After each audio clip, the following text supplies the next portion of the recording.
ஆத்ம வணக்கம். ஆத்மபிதா சுவாமி சிவானந்த பரமஹம்சர் அவர்கள் அருளிய வேத சாஸ்திர புராணங்கள் ஒன்றும் பொய்யல்ல. குருவே, மகள் என்று சொல்லுவது ஸ்திரியை அல்லவா?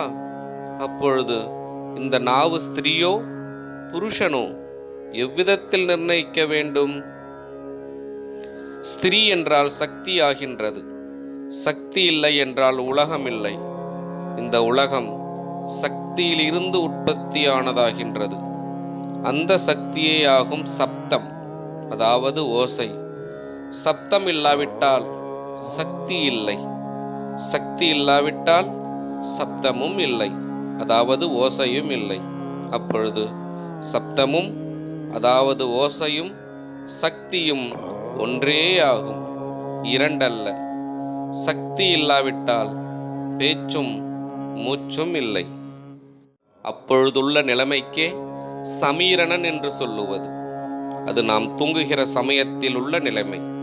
அதாவது சக்தி வாய்புரூபமாய் வெளியில் சலிக்காமல் தன்னுடைய உள்வழியாய் மேலாகவும் கீழாகவும் மட்டுமாய் கதாகதம், அதாவது நடனம் செய்கின்ற நிலைமை. அது என்னவென்றால், தன்னுடைய சக்தி வாய்வு ரூபமாய் வெளியில் சலிக்காமல் இருந்ததால் தானாயிருக்கின்ற சிவன் மட்டுமாகின்றது. அது எப்படி என்றால், தன்னுடைய சக்தியாகிய சப்தம், அதாவது ஓசை, தன்னில் தானே அடங்கி தான் மட்டுமாய் இருக்கின்றது. அதற்கோர் உதாரணம், நீர் சான்றோர் ராமமூர்த்தியை பற்றி கேள்விப்பட்டிருக்கிறீர் அல்லவா? அவர் தன்னுடைய ஒரு கையை நீட்டி பிடித்தால் அக்கையை மடக்குவதற்கு 5 அல்லது 10 பேர் முயற்சி செய்தால் முடியுமா? முடிவதில்லை. காரணம் என்ன? அவர் சக்திவானான பலவானாய் இருந்ததால்.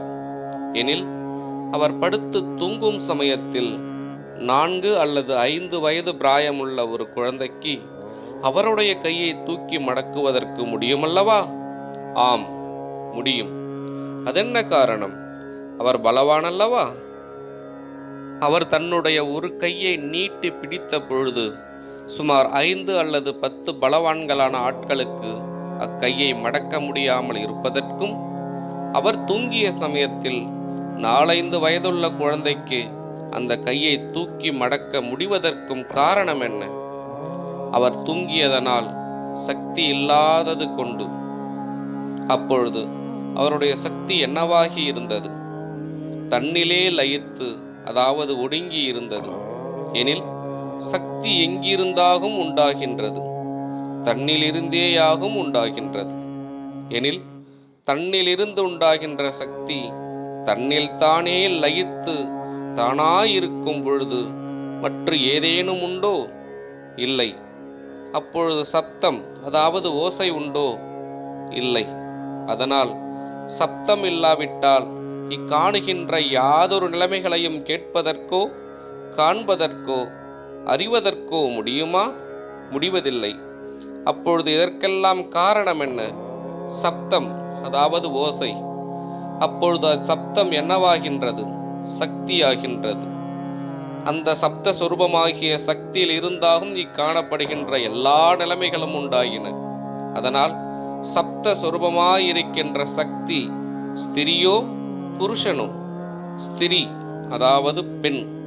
அப்பொழுது சப்தம் என்னவாகின்றது? பெண் ஆகின்றது. அந்த சப்தம் உண்டாவதற்கு வேண்டிய ரூபம் எது? நாவு. ஸ்திரீயாகின்ற சப்தத்தை உண்டாக்குவதற்கு காரணமாயிருக்கின்ற ரூபம் நாவு ஆகின்றதால் தான் அதை ஸ்திரீ என்று சொல்ல காரணம். அந்த சப்தத்திற்காகவும் சரஸ்வதி என்று பெயர்.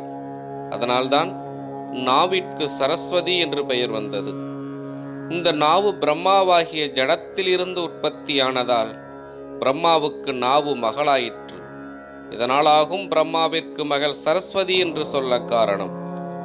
பிரம்மாவிற்கு சம்சாரம், அதாவது மனைவி, சரஸ்வதி என்று சொல்ல காரணம். நாளை தொடரும். ஆத்ம வணக்கம்.